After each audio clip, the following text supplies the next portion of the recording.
what's one more video going to do? So, thank you very much for having me. Thanks for coming out on Valentine's night. When I spoke to Matt initially, he was like, Valentine's night? I'm like, I have no problem coming up and speaking about America, the country I love. Valentine's Day, people coming might be a different story. So, thank you so much for coming. You all got better things to do than listen to a crazy Irish guy, but you're here. And Father, if you don't mind, lock that door. They're not going anywhere for a while. Before I get started, I do have a few things just to say. First of all, I've got a message for you all from Glenn Beck. I was actually with Glenn today. I was in the studios, had a few meetings around Dallas, and Glenn says, thank you very much for continuing on the 9.12 project. He appreciates it. He's delighted to hear that there are still some in the country still trying to get involved, trying to do the state's work. So he sends on his best and says thank you for honouring that and continuing it on. And for those of you that don't know me, what I should do when I talk, if this is your first time, when I do talks or when I do radio or when I do interviews, I only ever have one rule. I don't want you to think the way I think. There are plenty of people, there are a dime a dozen who will come here and go, I want you to think like me. I want you to have my opinions. I want you to have my love. That's not my job. If I do my job tonight, you will leave there either a bit more in love with your country or a bit inspired to go, what was that guy talking about? I need to go check him. That doesn't sound right. I need to go do my own research. That is my job.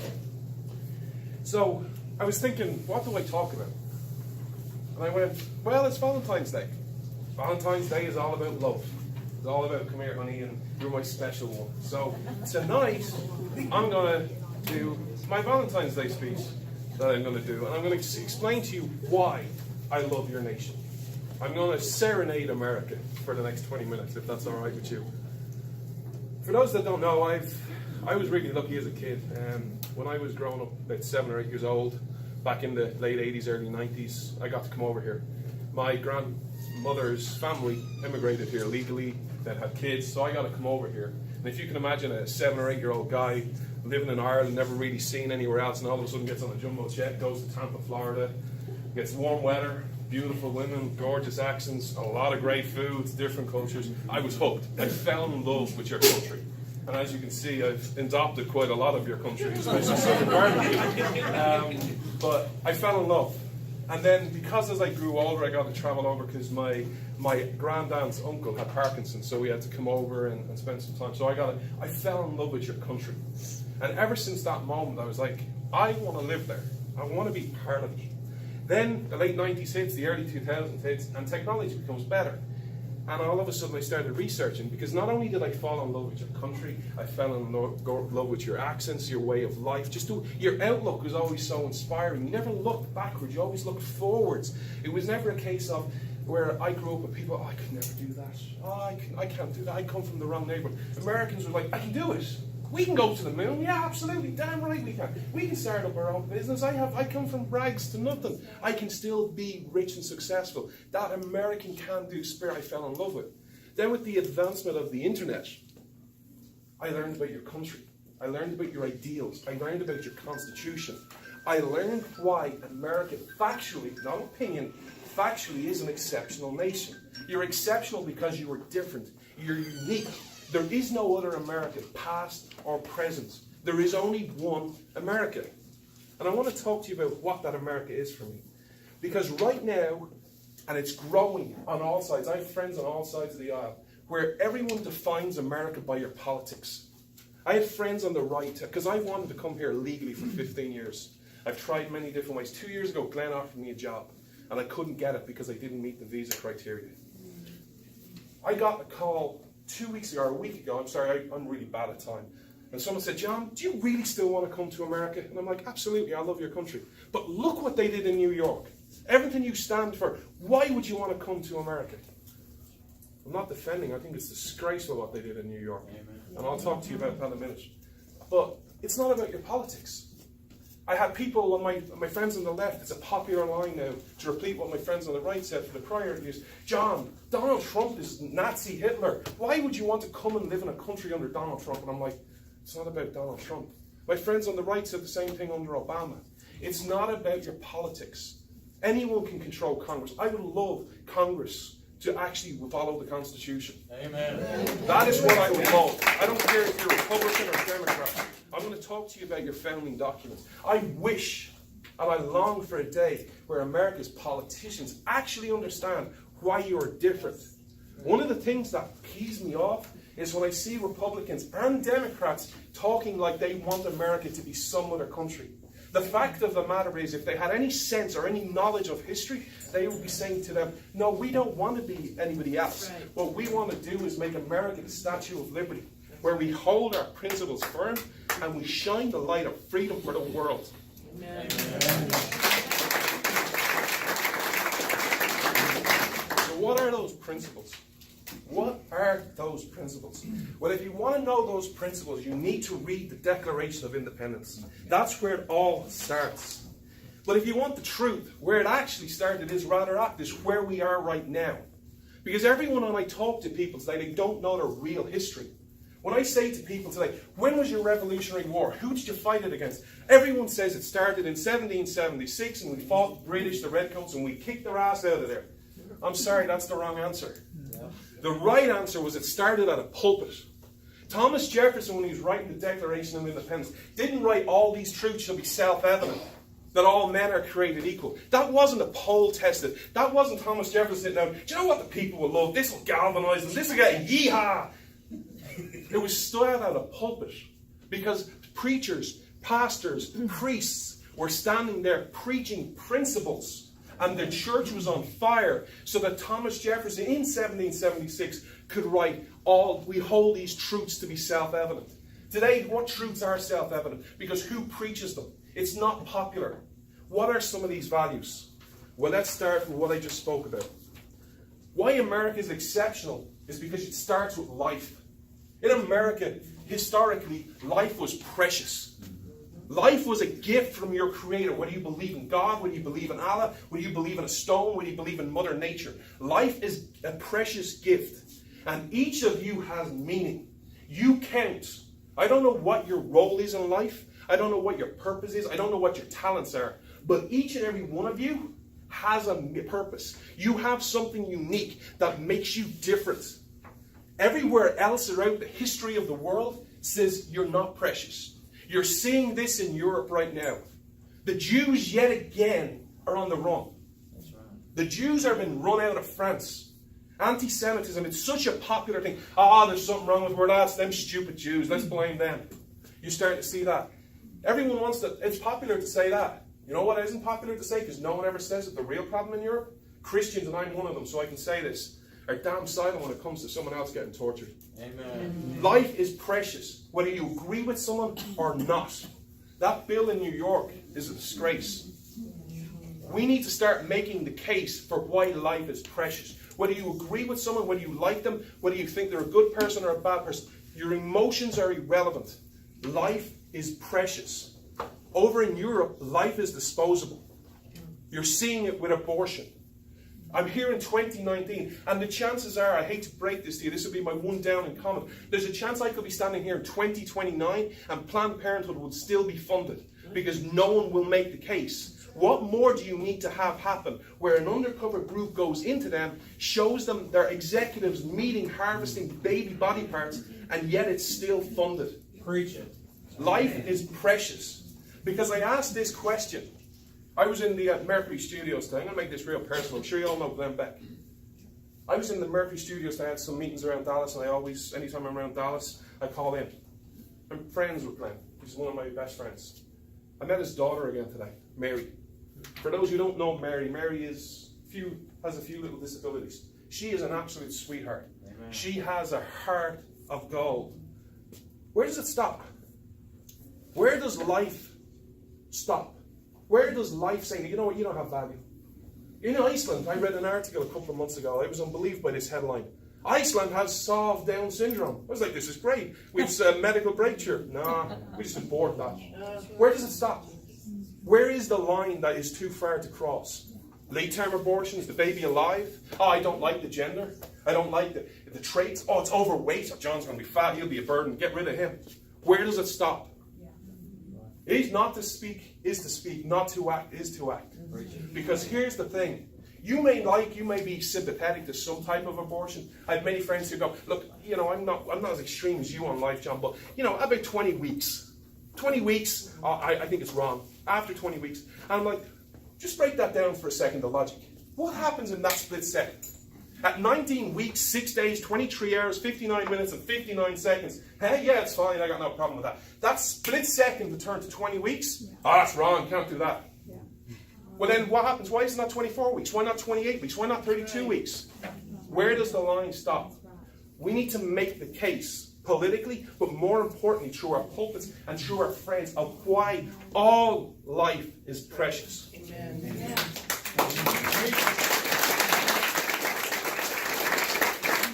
The second reason I want to leave the place I live in and come over here is because where rights come from. The fundamental understanding of what makes America different, because no other nation has ever said this in their founding documents, or no other nation would dare say these words.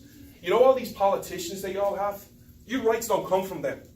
You don't need them. Amen. Your rights come from your Creator. They're yours. And guess what? They're not some bargaining chip that can be negotiated away because you want to make a more compassionate or moderate bill, or some negotiating point to pass a bill. They're from your Creator, not anyone else. Amen. Also, what makes you exceptional is you have a fundamental belief in the individual. Thomas Jefferson, all men are created equal. That is a powerful statement. I hear everyone loving to talk about equality today. The foundational stone of my beliefs are those 5 little words. All men are created equal. Because here's the truth. I believe in equality. I believe we're all created equal. And fundamentally, what funds my beliefs true as being a Christian, but also through my political beliefs and my philosophical beliefs, is I don't have a right to tell you what to do. I don't have that right, because if I had to say, you can't own that gun, or this new Green New Deal, hey, you know what? Buddy, you can't have that plane business. You can't have that car. You've got to travel by train. I don't have that right. It may be for the best most of reasons in the world, which the Green New Deal isn't. But even if I have the best intentions in the world, I don't have a right to compel you to act a certain way. Why? Because we don't believe in the collective. We don't believe in a higher power of government of man. What we believe is in the individual, where you have individual rights, but also individual responsibilities. Amen. Another reason I love your country is because historically, not so much today, you didn't judge men by a label. People ask me all the time, how does someone living in Ireland who comes to America maybe once a year end up on the blaze? How does that happen? You have to know someone, right? Sure, I knew people, but that didn't happen. Glenn was annoying me one week, and I rang in. He kept using a word called the middle class. I hate that term in America. Amen. It does not belong here, because it goes against the belief of American, what your founders stood for. Why? Because if you truly believe all men are created equal, you automatically cannot have a middle class. Because if you have a middle class, you automatically have an upper class, and you have a lower class. And if you live in England, you have 5 classes. You have an upper class, an upper middle class, a lower middle class, and the lower class. This idea of we will base you on a label. In Ireland, you had the culture where if you don't come from the right family, or you don't have the right background, or you're more suburban rather than urban, you can't have certain jobs. Now, it's changed. The first economic lesson I learned should frighten everyone. I never knew what it meant, but as I grew older and understood it, it frightens the hell out of me. I was taught this as about a 5 or 6 year old kid. It's not what you know, it's who you know. Amen. So much business is done on those terms. If you know the right people, you got to go ahead. America didn't believe in that. America said, you know what? The great thing about America, the American dream, if you have a pursuit, you have a right to get it. Just think of people today. I used this example earlier on. I said, let's say I was an American and I had an issue with my local representative. Do you think if I found them, and then Glenn found them, and then Bill Gates found them, do you think we'd all get equal treatment? That's not the way it works, because we don't judge people on their labor. But this is why America became the powerhouse it is. Because so many people today talk to me about the American dream. I disagree with what many people call the American dream today. I disagree with it because when I talk to so many, everything boils down to materialism. Oh, my American dream is I get to have 2 houses. I get to have 2 cars. I get to go on a second vacation. I got to get the. As someone who's wanted to be here 15 years, I don't want any of it. Do you know what I want? Do you know what my American dream is? I want to live free. I don't particularly want to be that wealthy. Truth be told, I don't want to be famous. This is the last thing. If you knew me 15 years ago, when you said in 15 years this is what you're going to be doing, I'd be like, you're wrong, I'll take that bet. As the old Calvin Coolidge quote goes, you lose. Guess what, I'm here. I don't want to do this, but I do it because no one else will speak about it. Amen. The idea of America, that idea, again enshrined in your Declaration of Independence, I keep harping back to it, but it is so critical. It's not about the Constitution. The Constitution is important. It's critical you understand the Declaration of Independence, because without it, there is no Constitution. Amen. The important thing to understand is the American dream is about the ability to pursue your happiness. You want to be a doctor? Go be a doctor. You want to fix cars? Fix cars. You want to be a stay-at-home mom? Be a stay-at-home mom.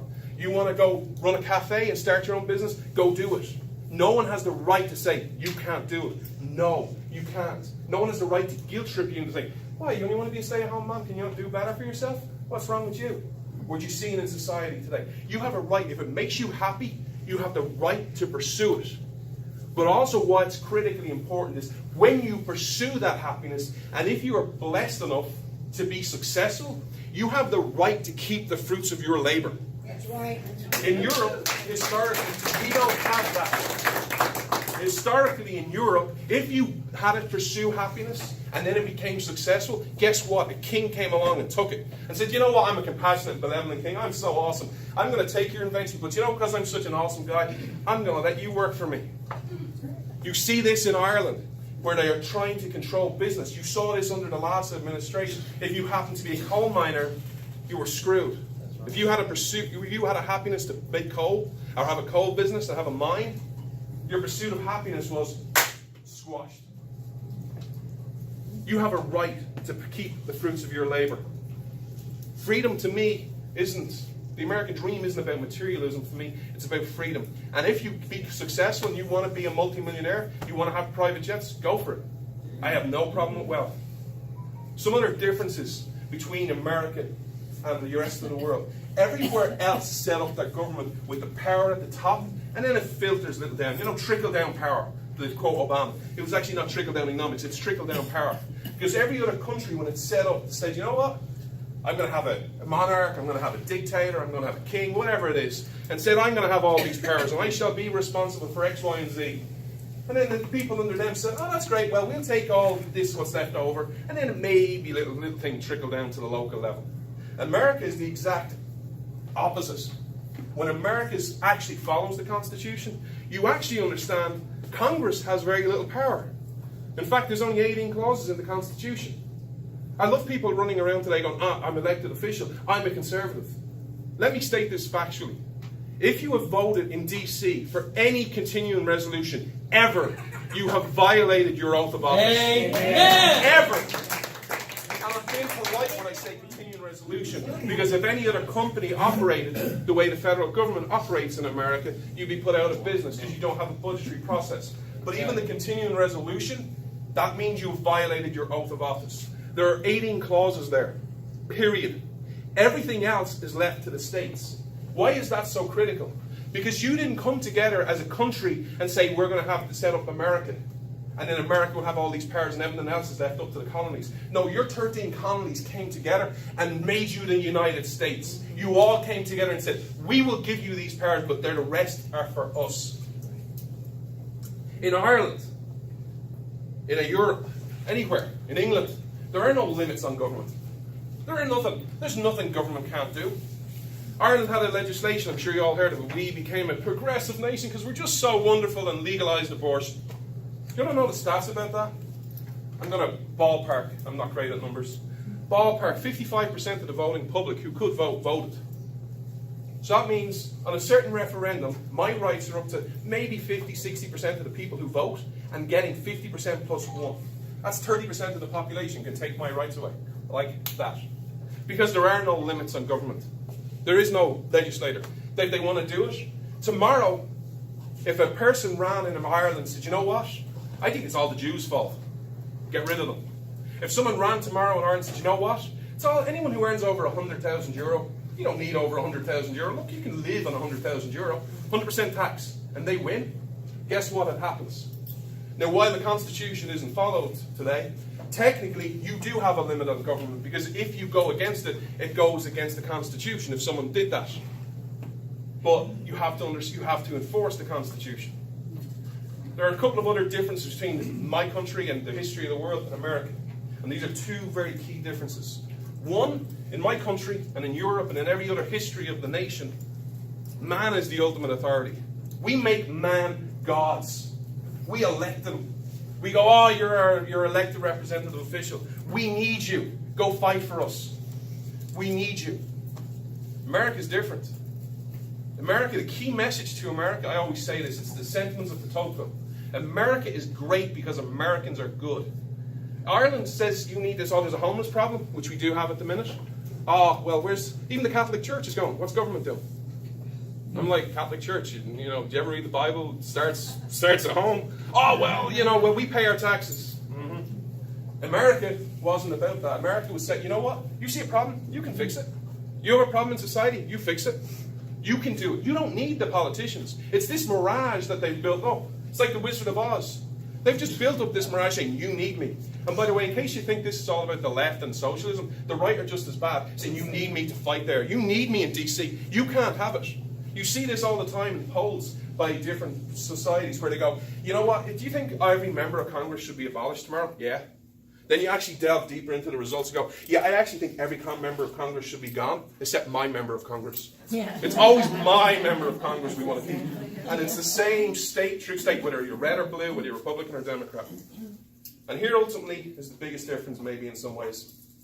Because while we make man, you make the creator. Everything is about nature's law and nature's God. And through that, you have a cultural problem. Because in my country, we seek to tear people down. We love tearing people down. In America, historically, as I said at the start, you build people up. You inspire people. You've inspired me. Your founders inspired me. Your history inspires me. You have been that country of you can do it. Let's just talk about some examples of your history. I wish I was an American where I could go, this is my history, damn it. I'd be the biggest boaster if I ever become American, I'm telling you. You think I'm bad now? Wait, if I ever become an American, you'll never show me up. Let's talk about your history. Because everyone today wants to make winning the big thing. Oh, we got to win. We got to win. We got to win all the time. 1776, Revolutionary War. If you had put every member in the Continental Army, including George Washington, my hero, and the 54 brave people who signed the Declaration of Independence, do you think you're going to win? Do you think one of them would have said yes? Let me bring this even closer to home for Valentine's Day. For the ladies, I want you to do a bit of role play in your head. You're Martha Washington. For the gents, you're George Washington. I'm going to ask you a simple question. George Washington, in his great wisdom, said, hey, guess what? I'm going to kick the British butt. We're going to get them out of here. And I've signed up to be the leader of the Continental Army. And he goes home, all proud of himself. We're going to kick the British butt. We're going to kick it. We're going to win. Hey, honey. He sees Martha. Martha goes, hey, honey, how are you? I'm great, honey. How was your day? I'm great. I just signed up to be the leader of the Continental Army. 2 questions for you. Role play in your head tonight. Martha Washington. Do you think she slapped him silly? And do you think if there was such a thing, do you think George Washington slept in the marital bed, or do you think he slept on the sofa that night? Just something to roll. I have the answers in my head, but historically we don't know. But I doubt she was hey, that's brilliant, honey. Your history is not about winning. Your history is about doing the right thing. People talk today about winning. Go through, if you haven't ever done this, look at the 54 people who signed the Declaration of Independence. And ask yourself a real hard, honest question. How many of them won? Because if you want the truth, the answer is not very many. Some of them people who put their lives, that wasn't a Declaration of Independence to them, that was a death warrant for them and their families. The amount of people who signed the Declaration of Independence who lost everything. There was a judge in New York who never heard a case after it. People had lost their lands. People had their wives, their sisters, and their kids raped. Do you think they won? Do you think it was worth it for them? It was worth it in the bigger picture, but there was sacrifice. Then you go through the Revolutionary War. It wasn't all plain sailing. There's this revisionist history that kids think today, we signed the Declaration of Independence and, we fought the British. And there was a couple of wars back and forth and then you won. That was a really harsh winter. You think anyone would give you, even if you're outside looking in, anyone give the Americans a chance? Fighting the superpower of the day, who are well armed, well trained, well experienced, well set out, loads of men against the Americans who are a bunch of farmers. Not everyone had guns. A lot of them didn't have shoes on their feet. They had the same food. A lot of people didn't even have blankets. You think they had a chance? But guess what? Through faith, through a lot of divine providence, through never giving up, through always standing for principles, you won. And guess what happened? Well, John, that's only once. Anything can happen once. You can get lucky once. Well, guess what? You kicked their butt again in 1812. It wasn't lightning in a bottle. But then let's fast forward. Because everyone wants to talk today about America's founders in such a negative way. Oh, John, they were slave owners. Sure. You got to put it in the context of the day. Amen. You got to also understand that if you actually understand the Declaration of Independence, Thomas Jefferson wrote a key line which was never made the light of day. Your Christian king stands for slavery. He wanted to abolish slavery. But if they didn't get the 13 colonies to agree with it, and 2 of the colonies needed slavery to be successfully commercially. So it was taken out. But your founders were against it. You look at Thomas Jefferson's writing. How can you say your founders were for slavery when they all signed the Declaration of Independence saying all men are created equal? Do you think a slave owner is going to say that? Really? You have to understand the context of the day. Read George Washington. Read the laws of the day where if you were in debt, you couldn't release your slaves. You could only release them on debt in certain states. It's all about states. Then go on to the Civil War. It was bloody. It was brutal. You'd never end slavery. Guess what? You did it. Look at some of the advancements you've made. Just look around how much we have made a difference in our society. Just think of today. Because of the American entrepreneurial spirit, I can make a difference in society. We all have this revisionist history where life was always like this. Guess what? It wasn't. Lighting, indoor plumbing, TVs, whiteboards, vending machines. You go into Walmart, do you all realize how lucky you are? You go into Walmart, I used to hear this term, I don't hear it anymore in your media. There's a food desert. Go to frickin' Walmart and there isn't a food desert, and you have choices beyond. I can make an argument, maybe you have too many choices, but that wouldn't be pro-freedom, that would be pro-tyranny. But you have all these things, balloons, water. You have everything you want. Why? Yes, it's capitalism, but it's because somewhere someone saw an opportunity to give you a service at a good price and you buy it. That is about freedom, pursuing their happiness. Going to the moon. John F. Kennedy stood at a speech in 1963. We're going to the moon. Everyone went, are you crazy? Guess what? You all went to the moon. Let's fast forward to Ronald Reagan. We all mentioned Ronald Reagan. Great guy.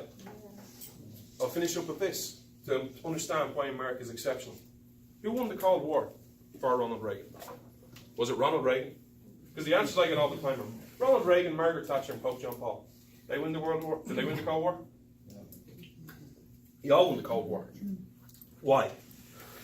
Because the message, if you ever read Reagan's speeches, and if you want history, here's your homework. Go read some of Reagan's speeches from the Cold War, because it's about time America heard that again. But what Reagan's messaging was to Gorbachev was, I've become president. I've taken the foot off the American people's throat. They can do anything. I've lowered taxes. I've let them be free. I've let them follow and pursue their happiness. I've unleashed the oil industry again. We're doing a Star Wars program. Here's the question you need to ask. All the American people, all the innovation we've done, all the changing in the world, and I'm letting them go at it. You think we can really do it? But even that isn't really the question. The way I treat my people where they're free and they're free to pursue their happiness, and the way you treat your citizens as second-class citizens, who's going to out-manufacture and who's going to make the most innovative products? That's why Star Wars won. Even if it never actually came true, which it did, by the way, the Iron Dome in Israel. But here's the thing. Even if it didn't, he bought the line. Why? Because freedom is powerful. Because here's the thing. You can have 1,000 men who are controlled under a tyrant, under a despot, who have no freedom and are not allowed to innovate. I don't want those 1,000 men. You give me 10 men who are yearning to breathe free, to follow their happiness. They will win each and every time because they're passionate. That is what they're put on this earth to do. We need to encourage people. I'll finish up with one last thing, and it's a plea. It's become popular today to mock the left. This new girl, I Never. AOC. AOC. I'm not even going to pronounce her name. Ever, you know who I'm talking about. I see countless memes about her face, about what she said and how she's inconsistent. We need to stop talking down to people. We need to stop treating them like they're dumb. If someone is actually genuinely dumb, why mock them? We need to actually teach them. We need to base around our principles. Because here's the truth. The world is struggling right now. The world is going through major changes. Whether you know it or not, people are not saying this directly or indirectly, but they're saying we need something to make sense. And what you're seeing, and you're seeing this in America, you're seeing this in England, you're seeing this in Europe, you're seeing this in Ireland, everywhere. There is no consistency. There is no nature's law. Man's law will always fail. If there is nothing consistent, if I can say opinion today, and in 10 years from now it can be totally different, you cannot build. That is not a foundational stone. If you want me to get biblical for you, when the storm comes, the wind will blow that house down.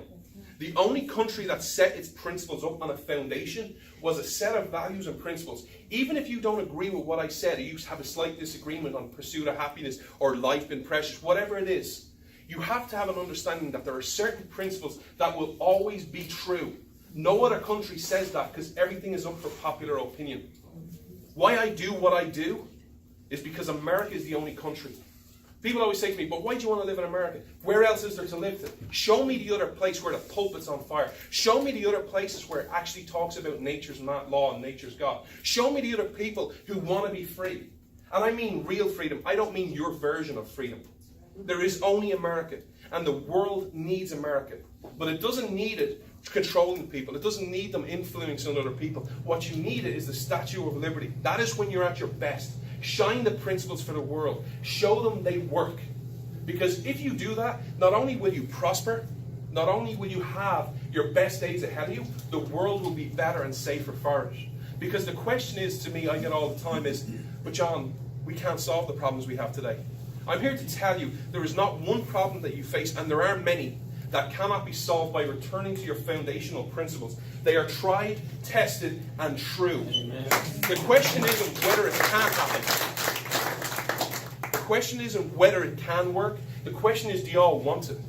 And are you willing to make the sacrifice for yourselves and the future generations? Historically, up to 2018, the answer when that question has been posed, every generation has said, we will make that sacrifice. If I may get biblical against as I am in the church, we are willing to walk in the desert for 40 years and not ask for meat.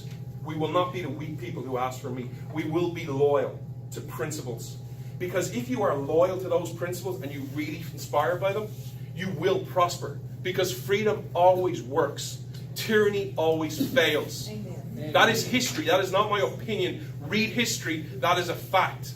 I have yet to see another nation who has changed the world because, hey, we live under a democracy or we live under a king and make the case. Yes, get involved in politics. Yes, get involved in your local elections. But get involved by sharing this message with as many people as you can. Because we have real issues. Why do I do what I do? Because I want to do two things. One, I want to inspire you. I hope I've done that tonight. I hope I've given you a love of the real American. But secondly, to raise awareness for a charity. You all are very familiar if you're 9.12 Glenbeck. I'm a Christian. Right now, there are Christians living in the Middle East who have been slaughtered, who have been killed, who have been told convert, pay a tax or die. There are Muslims in China who have been told the same thing. There are minorities all around the world. I grew up learning history. Honestly, there's times I just want to scream at people because I just want to give up. I grew up history. Never again is now, John. Never again is now. It will never happen again. Well, guess what's happening? And everyone's silent. Legally and morally, I don't charge for anything I do. I do a show on the Blaze every Saturday for free. It's an hour if you ever want to check it out, Freedom's Disciple. The other thing I do is speeches, and I raise awareness for M1. If you happen to give, I don't ask for any money for donations. I'm not legally able to accept them either, but if you happen to like what I say and you haven't given to M1 or before, or you haven't given in a while, please consider the Nazarene Fund. They are making differences in lives. I actually was met with one of the heads at M1 today, and she was showing me the merchandise room. And what they have is they rescued all these Yazidis from the Middle East. And because they're so thankful, they now live in Slovakia and they have a bit of freedom. They're now making these little beads, bracelets with a cross on them, and they sell them. And it's just to give them something to do because they're free and to share that message of hope, and Mercury One also sells them. That is the difference. It's not about politics. It's about principles. It's about coming together. Because here's the last thing I'll give to you. And this is the last principle. I apologize if I ran over. There are two revolutions that you can study if you want to study history. They're the exact opposite, but everyone thought they're the same, and you can learn from them. The American Revolution, which we've spoken about at length, and the French Revolution. Many people are following the French revolutionary principles today, and they will fail. Why? Thomas Paine was fooled by the French Revolution. Many Americans were. People like George Washington knew it wouldn't work. Why? Because everyone thinks, well, the French are just like us. Hey, the three tenets of the French Revolution on every building, even today. Freedom. Freedom, that sounds good. Liberty. I'm for liberty, that sounds good. Yeah, we're there like us. They fall apart on the third one. Where they had fraternity, which is brotherhood, and sides, all they wanted to do, if you read the history of the French Revolution, was one side got power, enforced its will on the other. They got annoyed. They said, hey, we want power. And then they got it, and through a war, and then they enforced their will. And it all ended in the guillotine. When they spoke about fraternity and sides and brotherhood, America was fighting three simple words. E pluribus unum. That's right. Out of many, one. People say to me, oh, just as the last objection I want to overcome with this. And I'll give you one story to think about. People say, well, John, it's different in 2019. We can't find any common ground with the other side. They're too divisive. I'm not saying they're not divisive, but I want to paint you a picture. If you go by the old stats, and these stats are very loose because of the time, they didn't have statistics back then. But John Adams once said 33% of the Americans at the founding were pro-British, 33% were pro-Leave, and 33% didn't really care either way. Out of the 33%, by the way, who actually did something, not just say, hey, I want to leave, I don't like Britain, like 10% actually did something. Maybe 1% fought. Think of the person. You're a person, you signed up to be under George Washington in the Revolutionary War, and you go off and you fight, but you actually survived. And you fought that harsh winter. At times you didn't have a gun. At times you didn't even have shoes to put on your feet. You probably got frostbitten. You crossed, you engaged the British, you lost, you retreated, you engaged them again, you lost. You went through that. You got friendly with someone, they died. You got friendly with someone else, they died. You survived and you won and you went home. You really think you have a touch on their feelings when they had to go back to their own city, their own town, their own rural area, and look at the people who went, I fought, my brothers and sisters died, and you didn't even care? Or you wanted to stay in you wanted the British to stay there? Think of the feelings they had. Think of the emotions they had. They might have wanted to smack people. They didn't, because it was built on E pluribus unum. You united. You can again. You need to find your unum. Because if you do, my God, your trajectory would be amazing. And I, for one, would be your biggest cheerleader. Thank you, and I'm here to answer any questions.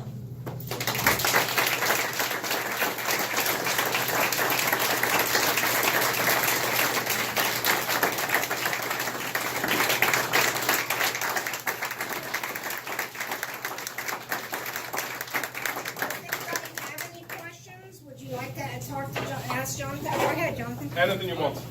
I got my question is, can you help us understand better the Catholic Protestant fight that's going on in Ireland that we hear about, but we don't know if we're hearing truth or fake news? Okay, sure. And then maybe relate that with the positive of America that you see. So I grew up a Catholic. I'm no longer a Catholic. I'm a Christian, but sadly, because of the situation in Ireland, I don't have a church to call home because what's preached I can't agree with. There's a thing which I call the Christian purity test, which is in Ireland, and I can't get my head around it, because what you have in Ireland is religion has been influenced by politics, not the other way around. What you have is, hey, guess what? I'm Catholic, you're Protestant. Guess what? We both believe in God. Hey, guess what? We both claim Jesus as our personal Savior.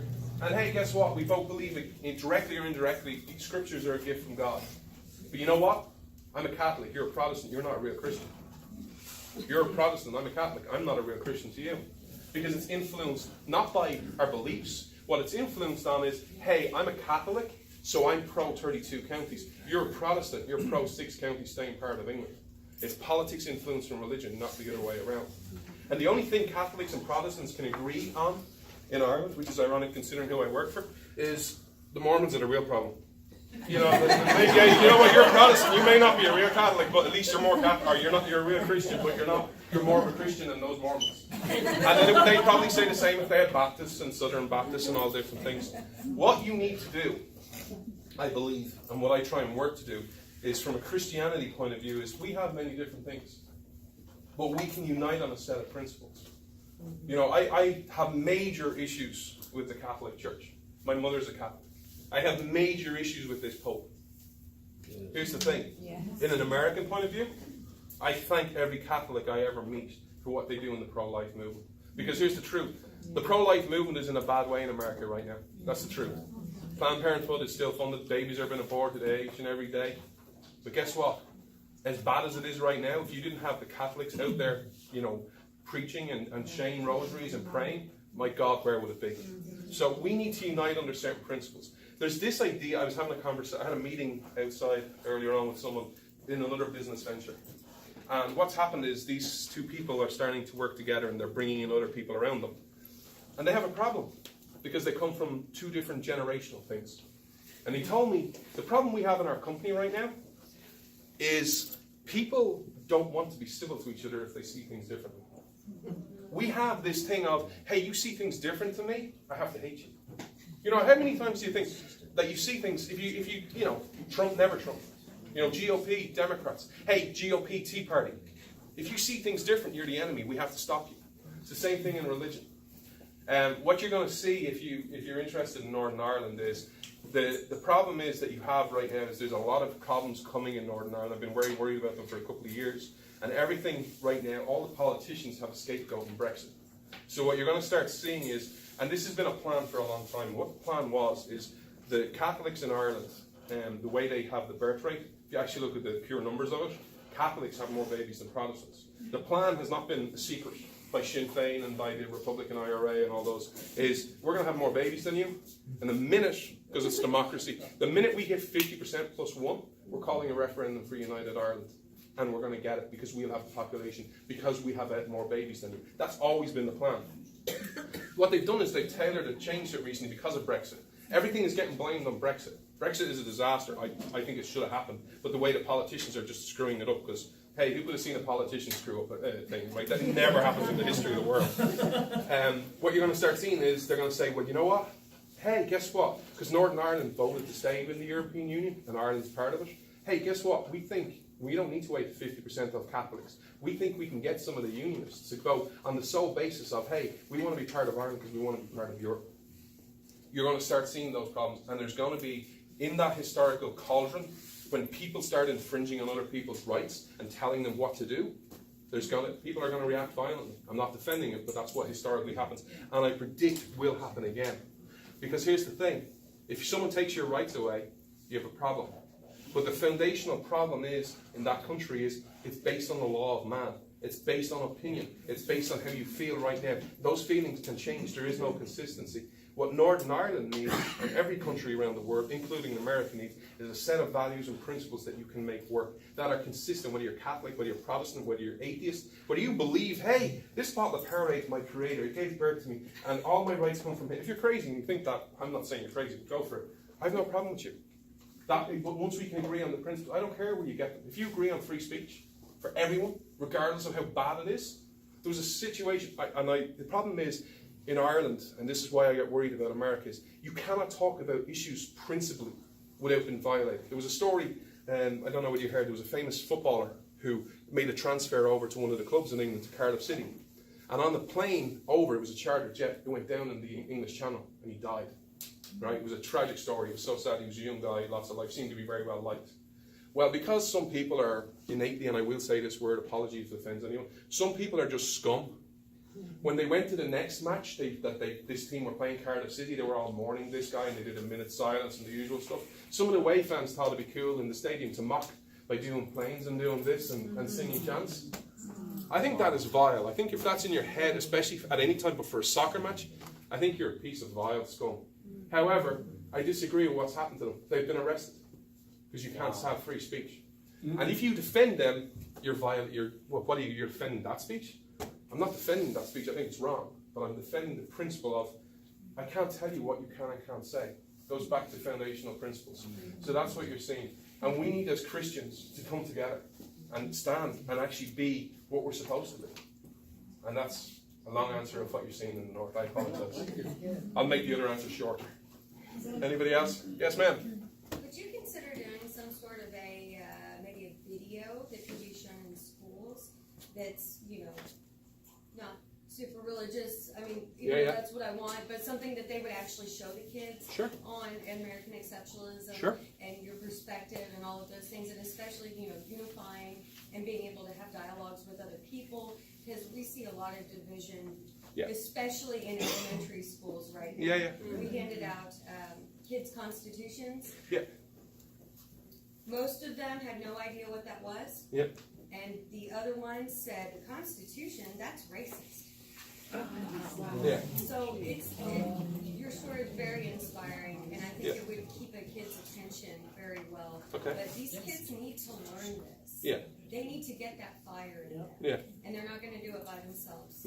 I think, I agree on the kids, because the kids are the next generation. I honestly think, especially over the last 10, 12 years, there's a lot of people of all ages who need that fire. Because, when I don't talk about politics, I was talking to Glenn earlier on, and he named, I'm so different, I used to be very political, I used to know all the candidates, and I'd be the guy who'd come to going, hey, there's this little host race in Oklahoma, who's the most conservative candidate of that guy, or that girl? And now I haven't got a clue. He was talking about three new faces of the Democratic Party, AOC, the Muslim girl who's an anti-Semite, and then someone else, and I was like, who's the third person? Hadn't got a clue, and I have to go research them, because that'll be fun. But I don't know politics, but I know principles. And if you can actually get to a point where we need to start sharing those everywhere, because why I do, and this talk I'm giving it all around for this country, this visit, is I found not many people can tell you why America is exceptional. It's just, we're American. No, you're not. It's because of a set of ideals. America didn't become America just because, hey, you're an American. America is a great country. I always say this. I say there are two Americas. I fell in love with your people, and I fell in love with your people. They're great. You can have a lovely life living off of that. I want to make America exceptional again. I want to make America unique again. I want to make America constitutional again. That's what I want to do. Because those are the principles that will succeed the long term. Because here's the thing. If I, by some chance, which would be a nightmare for you all, if I'm living in 2500, I'll still believe those beliefs. Why? Because they're true. Because they're tried and tested. They change the world. And look at the results. You look at the Civil War. We just spoke about the Civil War. The amount of people who, if you lost a limb in the Civil War, chances are you're going to die of something. It might not be that actual industry. It might be disease or something. Today, I think it's horrible. But you look at vets that come home who are treated horrifically, which is another thing that always annoys me. But, if you lose a limb today, it's not a death sentence. Look at people survive cancer. I was reading about an Israeli company, which I just find so ironic because I'm a Christian who loves Jews. But there's an Israeli company who think they'll have a cure for cancer in 10 years. I'm like, that's going to send the atheists, the anti-Semites, the white supremacists, the Muslims off crazy. Do you really want to be solved? Do you want your cancer cured even though you know it was an Israeli who cured you? So that's just going to be hilariously funny. I hope they do it over anyone else. But you have those principles. Look at what's changed. I'm in a car. I have new technology. I'm hiring an SUV. Just shows you how great the innovation, freedom is. There is a thing that happens that it took me a while to get used to, where the car's coming on either side of me, I have a little light on either side of my windows. That might be all standard practice for you today. I don't drive a new car, but I just drive in the SUV. I'm like, this light's going off all the time. What is this? And then all of a sudden, every time there's a car beside me, so in case you go either way, it tells you. And I'm like, that's technology. That's innovation. That's someone going, you know what? A light there would make real great and bring people attention so they don't fear in. Great idea. Someone had to think of that. You think some bureaucrat's going, well, you know what? Those cars need lights. No. Innovation will. Profit will. And then if you all like it, you get it. Every car will take it. If you don't like it and everybody goes, that is the most worst thing I did, that's a distraction, it'll stop. Because you get to decide. But yes, I'll talk to you about doing a video. That was a long answer. Sorry. Awesome. You want to ask one more question? I sure do. Can you give us any insight about the cabal and its influence on not only Ireland but the United States? The cabal? The cabal, behind the deep state, sure. The behind the scenes kingmakers. You answer the question that has a yes or no answer. We don't ask those kind of questions. No, it's not for me. It's actually for you guys because I'm just going to not stop talking. So, when you have an understanding of the principles I just spoke about and why I say they're not dull, in some ways you have to understand that they're actually very successful of like the AOCs of the world. They're very understanding because they're very devious. The word progressive, if you look at, let's take the pro-life one because I'm not trying to talk about pro-life all the time, but it's just a perfect issue. You look at how the pro-life issue or the pro-abortion issue has advanced in 10 years. In 2008 it was, no, I'd have all these debates about life is precious no matter what. Oh, but what about rape and incest? Never hear about rape and incest anymore. It's, 9 months, boom, just get rid of it. It progressed. So they're very smart. They listen, either they're very smart or they listen to the right people. They make the arguments very progressive, very slowly. Things like government. They've brought this mirage of, hey, you need me. Because guess what? If you listen to the values and principles I do, if you read the Constitution, I did this on my show last week, I went, you know what, here's the thing. If I ran for president, no one would vote for me. Why? Because I'd be standing here going, there's very little I can do. Article 2 gives me no powers. In the Constitution, all powers should be vested in Congress. That's right. All my job is to be a figurehead. I can't talk about taxes. I can talk about them, but I don't make bills. I don't do anything. I meet people. And the only thing I do, which no one ever does because we just pass it on to the Supreme Court, is I will take my oath of office seriously. If a bill is unconstitutional, in my opinion, I will veto it, regardless of whether I like it or not. To the deep state is all about power. What you have in Ireland, you have it in America, is, and this is why the founders again were so smart, setting up federalism, where you have, hey, government, you have 18 clauses in Article 1, Article 2 is a figurehead, everything else is left up to the states. It was very hard to do, I don't know whether they can call lobbyists would happen that we know today, but if you have everything broken up in the states, it's hard for companies to do. If you take like a union, you've got to have a base in Tulsa, got to have a base in Dallas, got to have a base in Austin, got to have a base in LA, got to have a base in New York, got to have a base in Georgia. That's very logistically very hard. If you have everything in DC, where DC do it, guess what? K Street, done. K Street, Wall Street. Hey, lobbyists, Congress, they all meet with each other. So there's this influence to get, hey, I want more power. Because if you actually look at the money circle is this. Ever follow the money? It's a big circle. Here's DC. And DC, this is the lobbyists. Here. And the lobby goes, hey, guess what? We need X amount of legislation because we need more business and armed profits. And if we do that, we'll give you X amount donation to the campaign. And then the politician goes, sure, no problem. And effectively then gives money back to the company because they enforce their legislation, get their laws passed, and they make more money. How do you take that out? Follow the Constitution. Get back to federalism. Make it harder for them. Make it back to values and principles, where we actually stop talking about small stuff. I saw something yesterday. I get very bored at times. I have a bit of ADD, so I go from attention. This might show with the way I talk, but I have to be doing something. I can't just be like, I get bored. So I was in the airport yesterday morning, flying to fly over here, and just sitting there, and I just said, you know what'll be fun? It's 6 o'clock in the morning, or it's 10 o'clock my time, so it's 5 o'clock in the morning. I'll just check on Twitter and check my messages, as I get behind sometimes, and just check the timeline. There's this tweet from some idiot, and I don't use that word lightly. You know how you know Donald Trump's a bad president? I went, oh, this should be fun. He doesn't have a presidential dog. And this got like 4,000 responses because we have dogs saw him, we growl at him and bite him, and dogs are great sensitive characters. I'm like, there's people actually responding to this. It's an irrelevant issue. This is a big issue. You can unite on this. This is what you need to do. The deep state, the deep state has been called many things. It's control. And there's a certain amount of people who want it, in the politicians, in the media, because here's the thing, they sell a narrative. If I came to you, if I imagine a presidential election where actually people follow the Constitution, do you think anyone would tune in? Let's talk, even from a Republican point of view. If that was the debate, would you watch the debate? If you had two people on either side talking about, yeah, we're going to do absolutely nothing, would you watch a presidential debate? The ratings would be... Donald Trump, God bless him, Mr. Ratings himself couldn't spice that one up. It's just not going to happen. If you made everything about federalism, everyone relies on big government. Because it feeds everyone. It feeds the politicians, it feeds the lobbyists, it feeds the media. Because guess what? Here's the truth about the mainstream media. Everyone goes on about fake news and CNN. No one watches. You know how they get a lot of their hits? Someone says something on a show at 4 o'clock that maybe 200,000 people watched. And about 10% of them are people like me who go, oh! They write an article going, hey, did you hear what so-and said? You never watch it. Any of the clips you get outraged by, do you ever watch them live?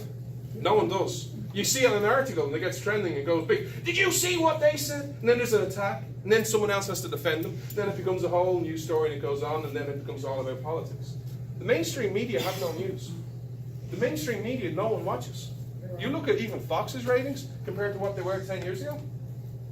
Amen. The new media is about, there are many companies. You don't need them. The great thing of industry, how free markets actually work, is my industry. There is no gatekeeper. You know, 10 years ago, I couldn't do what I do, where I would need someone to give me a show. Technology-wise, I couldn't do it. Now, technology, I sit in my desk, record a show, put it up in the cloud, my producer takes it down, edits it, hopefully makes me sound better, because I need all the help I can get, puts it together, ups it, loads on the site, and y'all can get it on Saturday at 12 noon on many different outlets.